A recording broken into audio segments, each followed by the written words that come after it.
কখনো এত ছোট নারকেল দেখিনি। আসলে অনেক মজা লাগতেছে আমার কাছে, সাইজও অনেক বড়। গাইস দেখো, এটা কত ছোট একটা নারকেল। আমি মুড়ি দিয়ে নারকেল খাওয়ার জন্য নারকেলটা চললাম, কিন্তু ভিতরে দেখি একবারে ছোট। নারকেলটা আমার হাতে আছে, এখন তোমরা দেখলে বুঝতে পারতেছো এটা খুব কত ছোট। আমার কাছে মনে হয় আমাদের 4টা নারকেল গাছ আছে।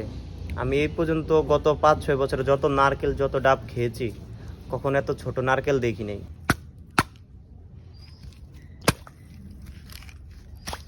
মাশাআল্লাহ গাইস, নারকেলটা ভিতরে ভিতরে পানি নষ্ট, কিন্তু মোটামুটি এখনো নারকেলটা ভালো আছে।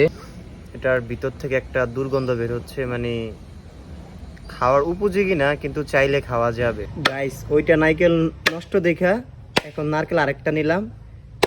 এটার সাইজও অনেক বড়, এখন এটার পানিও হবে বেশি, তাই বড় একটা গ্লাস নিলাম।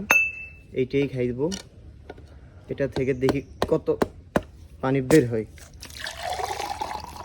আহা গাইস, সব কয়টা পানি পড়ে গেল।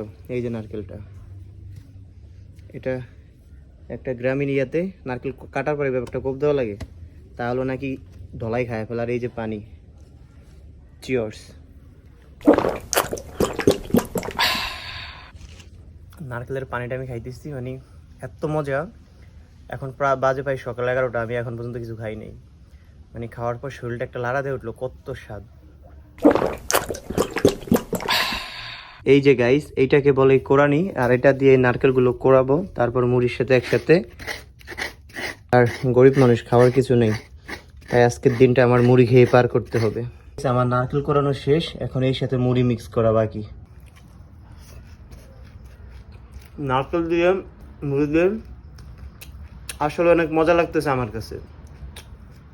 আর তোমরা কারা কখনো খাইছো কিনা কমেন্ট করে জানাও, বা খেতে ইচ্ছা আছে কিনা কমেন্ট করে জানাও।